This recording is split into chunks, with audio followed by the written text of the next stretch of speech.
2019 সালে পরীমনির বিয়ে হয়। পরীমনির গ্রামের বাড়ি ব্রাহ্মণবাড়িয়া। তারা বিয়ে করেন পারিবারিকভাবে। পরীমনির হাজব্যান্ড একটি বেসরকারি কোম্পানিতে চাকুরি করতেন, যার কারণে সময় পেতেন খুব কম। বিধায় স্ত্রীকে খুব একটা সময় দেওয়া হতো না তার। তিনি প্রায় 12-14 ঘন্টা কোম্পানির কাজে ব্যবহার করতেন। এমনও হয়েছে যে ফজরের নামাজ পড়ে বের হতেন আর ফিরতেন রাত 1টা 2টো কিংবা 3টে। পরীমনির হাজব্যান্ড বাইরে চাকুরি করতেন পরিবারের জন্য, কিন্তু পরীমনির কাছে তার সময়টার মূল্যই বেশি ছিল। রাতে এসে স্ত্রীকে যে আদর, স্নেহ, ভালোবাসা, এই যে কিছু চাওয়া পাওয়া, এই বিষয়গুলোকে গুরুত্ব দিত না সে। বছরখানেকের মাথায় পরীমনির বাচ্চা হয়। তার পরের মুহূর্তে পরীমনি আরও বেশি ভেঙে পড়েন। নিজেকে একাকিত্বের চাদরে জড়িয়ে থাকতেন। নিজের কথা নিজের মধ্যেই পুষে রাখতেন। কাউকেই তিনি কোনো কিছু বলতেন না। এমনকি নিজের অধিকার আদায় প্রসঙ্গকেও স্বামীকে সে ব্যাপারে কিছু বলতেন না। তো পরীমনি 2021 সালে একটি অ্যান্ড্রয়েড ফোন কেনেন এবং তার নিজ জেলার এক ছেলের সাথে ফেসবুকে পরিচয় হয়। ছেলেটি তখন একটি বেসরকারি প্রতিষ্ঠানে ইঞ্জিনিয়ারিংয়ে পড়াশোনা করছিলেন। ছেলেটির সাথে হাই হ্যালো করতে করতে পরীমনিদের সম্পর্ক গভীর হয়ে যায়। পরীমনি ওই সময়টাতে সুখ কী জিনিস তা প্রথম ফিল করতে শেখেন। তার কাছে তখন সম্পর্কটাকেই সব কিছু মনে হতো। পরীমনির হাজব্যান্ড পরীমনিকে কখনো সন্দেহ করতো না। সে মনে করত সে যেমন সৎ, তেমনি তার স্ত্রীও সৎ। এর মধ্যে 1 মাস বা তারও কিছুটা অধিক সময় হয়ে গেলে তারা দুজনে ডিসিশন নেয় দেখা করতে, এবং পরীমনি এবং সে ছেলেটার দেখাও হয়ে যায় কোনো একটি নির্দিষ্ট সময়। দেখা হওয়ার পর আবারও কথা চলতে থাকে, নানান রসের কথা। একটা রঙিন পৃথিবীতে বিচরণ করতে থাকে পরীমনি এবং সেই ছেলেটি। এর মধ্যেই দুজনার মধ্যে কথা হয়ে যায় তাদের সেক্সুয়াল কাজে লিপ্ত হওয়ার জন্য। প্রথম দিন ছেলেটি পরীমনিকে তার ভার্সিটির পাশের কোনো ফ্রেন্ডের বাড়িতে নিয়ে যায় এবং সেখানেই তাদের প্রথম সেক্সুয়াল কার্যক্রম শুরু হয়। সেখানে প্রায় ঘণ্টা দেড়েক উভয়কে সময় দেন। ছেলেটার সাথে রিলেশনে জড়িয়ে যাওয়ার পরও পরীমনি কিছুটা স্বাভাবিকই ছিল, কিন্তু যখন শারীরিক সম্পর্ক স্থাপন হয়ে যায় তখন পরীমনির মনের অবস্থা ভীষণ অস্থির হয়ে যাচ্ছিল। সেই ছেলেটিকে সে কিছুতেই ভুলতে পারছিল না। পরীমনির সংসার সন্তানের দিকে বেখেয়ালি হয়ে যেত। এরপর হতে হতে 2-3 বার মিট হয়ে যায়। পরীমনি বিভিন্ন সময়ে বিভিন্ন স্থানে বন্ধুর বাসায় কিংবা পরীমনির হাজব্যান্ড না থাকলে তাদের নিজেদের বাসাতেই ওই ছেলেটার সাথে পরীমনির শারীরিক সম্পর্ক হয়ে যেত। আর যেহেতু পরীমনিরা বাসা ভাড়া নিয়ে থাকতেন, সেক্ষেত্রে তাদের কোনো সমস্যাই ছিল না, এবং একই সাথে তার হাজব্যান্ড বাসায় থাকতো না। সেই ক্ষেত্রে দুজনারই সুবিধে হতো। এভাবে প্রতি মাসে 2-3-4 বার তাদের মিট হতো। পরীমনি সেই সময়টাতে স্বাভাবিকভাবে স্বামী, সন্তান কিংবা নাগরকে মেনটেন করে চলত। যখন প্রায় 1.5 বছরের মতো সময়, তখন পরীমনি ভাবল বিয়ের কথা, এবং পরিমণি কোনো একদিন ছেলেটিকে বলে ফেলল, আমরা বিয়ে করে ফেলব। তখন ছেলেটি বলে, কি বলছো তুমি? আমি এখনও পড়ছি, তাছাড়া তোমার স্বামী সন্তান রয়েছে, আর আমার পরিবারের বাইরেও আমি কিছু করতে পারবো না। পরিমণি ভেবেছিল ছেলেটি যখন তাকে সময় দিচ্ছে তখন সে খুব ভালোবাসে তাকে, এবং তার হাজব্যান্ড যখন তাকে সময় দিতে পারে না তখন হয়তো সে তাকে খুব একটা ভালোবাসে না। আর যাই হোক, যেহেতু অ্যারেঞ্জ ম্যারেজ বিয়ে, সেক্ষেত্রেও পরিমণি অনেক কিছু ভাবতেন। যাই হোক, সুধী দর্শক শ্রোতা, এখানে একটা কথা না বললেই নয়, কারণ দেখুন, একজন পুরুষ মানুষ নিজের পরিবার, স্ত্রী, সন্তানের জন্যই রাতকে দিন, দিনকে রাত অথবা কঠিন অধ্যবসায় করে থাকেন, শুধুমাত্র পরবর্তী জীবনের জন্য। আবার এখানেই একজন স্ত্রীলোক, সেও চায় তার স্বামী তাকে সময় দিক, মাঝে মধ্যেই ঘুরতে নিয়ে যাক, অথবা বিভিন্নভাবে স্বামী স্ত্রীর রসায়ন ঘটক। তো দর্শক, এই যে পারিবারিক সামাজিক কিছু চাওয়া পাওয়া, এগুলোকেও মূল্যায়ন করতে হয়। উভয়ের দিক থেকেই উভয়কে সময় দিতে হয় এবং মূল্যায়ন করতে হয়, তবেই না একটি পরিবার সন্তুষ্ট থাকতে পারবে। যাই হোক, পরিমণি ভুলে গেছেন তার বর্তমান অবস্থার কথা। সেই ছেলেটিকে শয়নে স্বপনে হৃদয়ে লালন করত, ভীষণভাবে ছেলেটিকে ভালোবাসত পরিমণি, ঠিক যেন কোনো টিনেজ বয়সের অসম প্রেমের মতো। পরিমণি ছেলেটাকে নিয়ে ফিউচারের কথা ভাবতে শুরু করতেন, কিন্তু ছেলেটা পরিমণিকে শুধু ব্যবহার করার কথা ভাবত, এবং সে অন্য কারোর সাথেও রিলেশন করত, কিন্তু পরিমণিকে বুঝতে দিত না। এমনকি পরিমণিকে সে বুঝাতো যে সে তাকে খুব বেশি ভালোবাসে। ছেলেটি জানতো একটা নির্দিষ্ট সময়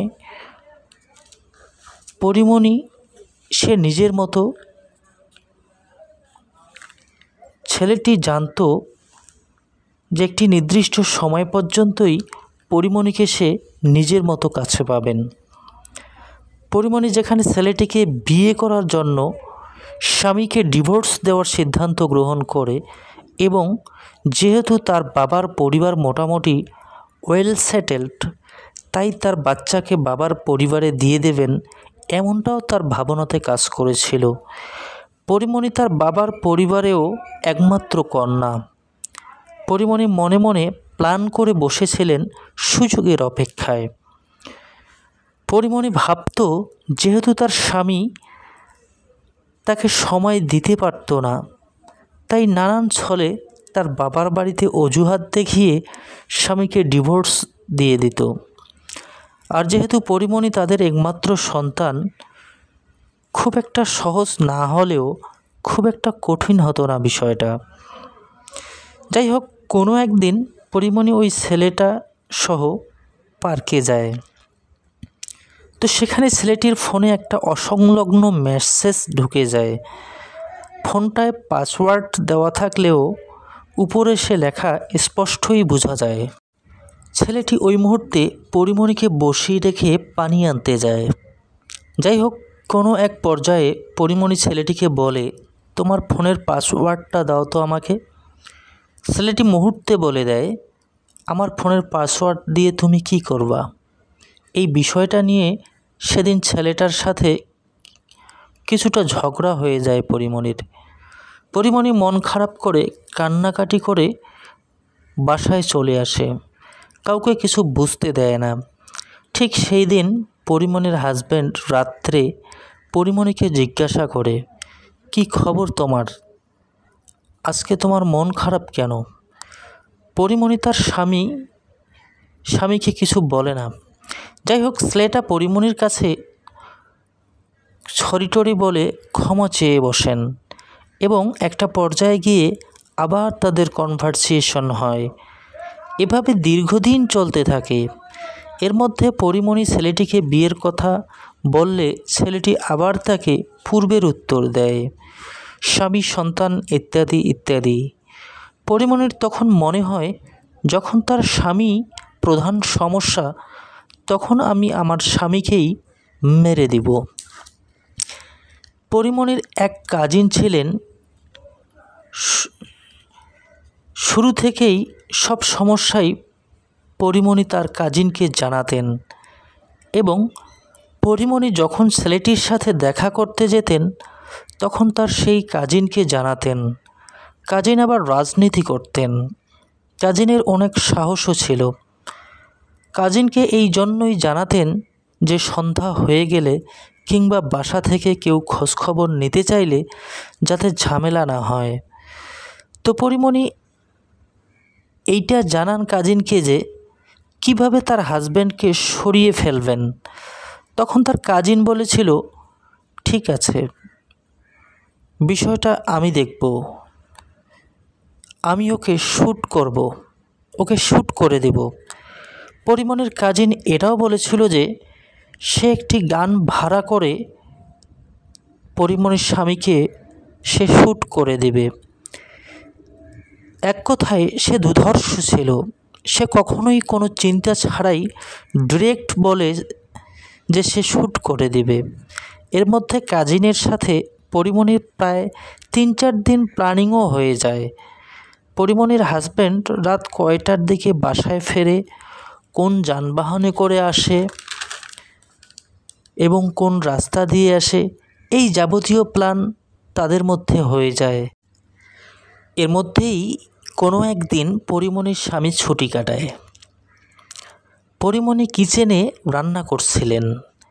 তো পরিমণি দরজা থেকে দেখতে পান তার হাজব্যান্ড তার সন্তানটিকে জড়িয়ে ধরে আদর করছিলেন এবং অনেক রকম মজা করছিল।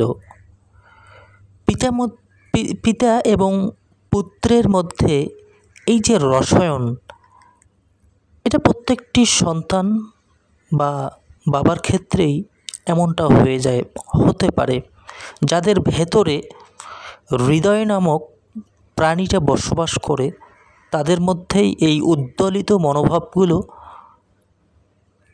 জাগরিত হয় এবং এভাবেই পিতা সন্তানের মধ্যে একটা সুন্দর রসায়ন হয়ে যায়। ঠিক সেই মুহূর্তে পরিমণির হৃদয়ে অন্য কিছু খেলে গেল। তখন পরিমণির মনে হতে লাগলো, আমি যা করছি তা কি ঠিক করছি? আর কোনো রকম যদি একটা দুর্ঘটনা হয়েই যায়, তাহলেই বা ছেলেটা তার বাবাকে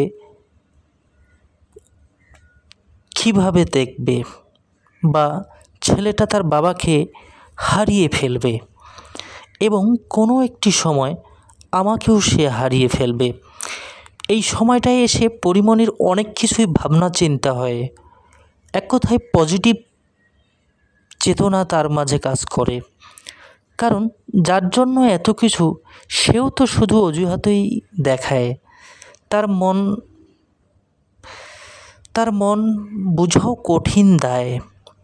পরিমণির মনে এটাও খেলা করে যে সে যদি আজকে তার হাজব্যান্ডকে মেরে দেয়, তাহলে কোনো না কোনোভাবে সে ধরা খাবেই। এটাও ঠিক যে তার সন্তানকেও কোনো একদিন লোকমুখে শুনতে হতে পারে যে সে একজন খুনি মায়ের সন্তান। তাছাড়া তার মাথায় এটাও খেলে যায় যে যদি সে নিজেই খুনের দায়ে অভিযুক্ত হয়ে যান, তবে আর তার বয়ফ্রেন্ডকেই বা কীভাবে সে কাছে পাবেন। এবং এটাও ঠিক যে তখন আর তার বয়ফ্রেন্ডকেও খুঁজে পাওয়া যাবে না। পরিমণি তখন আবার নতুন করে ভাবতে শুরু করে দেন। পরিমণির মনে নানান কথা খেলা করে। তার মনে হয় যে গণমাধ্যমের খবরাখবরগুলো থেকে মাঝে মধ্যেই শোনা যায় নানান কাহিনী, যা কিনা 2, 4, 5, 10 বছরেও প্রমাণ পাওয়া যায়। তার কাজিনের কথাও তার ঘুরে ফিরে আসে। তার সাথে যদি তার কোনো রকম ঝামেলা হয়, তখন সে যদি বলে দেয়, এই নানান ভাবনা তাকে মেলে ধরে। বলতে পারেন শুভবুদ্ধির উদয় হওয়া। পরিমণির কাজিন কোনো একটি মেয়েকে ভালোবাসত এবং সে কাজিনকে পরিমণি যথেষ্ট সাপোর্ট দিত, যার কারণেই কিনা কাজিন তাকে প্রাণপণ সাপোর্ট দিতে প্রস্তুত। পরিমণি বলেন, তার বাবা মায়ের তিনি একমাত্র সন্তান। যদি না এমন একটা দুর্ঘটনা হয়েই যায়, তাহলে সেটার প্রভাব পড়বে তার বাবা মায়ের উপরেও, কারণ তারাও শেষে এসে শান্তিতে পৃথিবী থেকে বিদায় নিতে পারবেন না। যাই হোক, তখন পরিমণি ভাবতে থাকেন তার 2-2.5 বছরের পুরো সম্পর্কের কথা, একেবারেই গোড়াপত্তন থেকে শেষ অবধি। কারণ সে বিভিন্নভাবে সেই ছেলেটিকে মানি সাপোর্টও দিয়ে আসতেন, শারীরিক চাহিদা মেটাতেন। কিন্তু এটাও ঠিক যে ছেলেটি শুধু পরিমণিকে ব্যবহার করেছেন, পরিমণির দুর্বলতার সুযোগ নিয়েছেন, পরিমণিকে সেই ইচ্ছে মতো ভাঙিয়ে চলেছেন। এতদিনে এসে পরিমণির সকল পরিসংখ্যান তিনি নিজেই বিশ্লেষণ করতে লাগলেন। সেই রাত্রে তার আর ঘুম হলো না, অনিদ্রায় কাটল। আবার এটাও ঠিক যে এর আগে কখনোই পরিমণির মনে কোনো অপরাধবোধ কাজ করেনি। সে শুধু ছেলেটির সাথে কাটানোর সময়টাকে বা সে রসায়নময় সময়গুলোকেই উপভোগ করেছিল। এর পূর্বে তার সেই পুরনো ধারণাই বিচরণ করত। সে যে ছেলেটাকে নিয়ে দিব্যি রোমাঞ্চকর জীবন পার করত, সেই ছেলে কখনোই চাইতো না তার বিয়ে হোক পরিমণির সাথে। তার ওই এক কথা, তার পরিবার তাকে যেখানে বিয়ে দেবেন সে সেখানেই বিয়েতে বসবেন। যাই হোক, পরিমণির বোধশক্তি ফিরে আসতে তার ভেতরে ভালো মানুষই কাজ করে। পরিমণি তার কাজিনের কাছে ফোন দিয়ে বলে দেন যে, তোর এখনই কিছু করার দরকার নেই। আমি যখন বিষয়টা একটু ভাবতে শুরু করেছি, আগে ভেবে দেখি, তারপর তোকে আমি জানাবো কি করা লাগবে, তখন না হয় তুই করিস। পরিমণি এবার শেষবারের মতো পরীক্ষামূলকভাবে ছেলেটিকে ফোন দেয় এবং বলেন, দেখো, তুমি তো আমার স্বামী সন্তানের জন্য আমাকে গ্রহণ করতে চাও না, তা আমি যদি ওদেরকে শেষ করে দিয়ে তোমার হাত ধরি, তাহলে তো আর তোমার কোনো সমস্যা থাকার কথা নয়, তাই না? ছেলেটি উত্তর দেয়, না, আমার পরিবার আমাকে যেখানে বিয়ে দেবে আমি সেখানেই বিয়ে করব। তার সেই পুরনো ডায়লগ। পরিমণি তখন ছেলেটাকে বলে, তাহলে তুমি কেন আমার সর্বনাশ করলে? আমার সাথে শারীরিক সম্পর্ক স্থাপন করলে কেন? আমাকে কেন সর্বস্ব নিঃস্ব করে দিলে? জবাবে ছেলেটি তখন উত্তর দেয়, সর্বনাশ তুমিও আমার করেছ, আমি একাই তোমার সর্বনাশ করিনি। আমি তোমাকে তোমার ইচ্ছার বিরুদ্ধে কিছুই করিনি।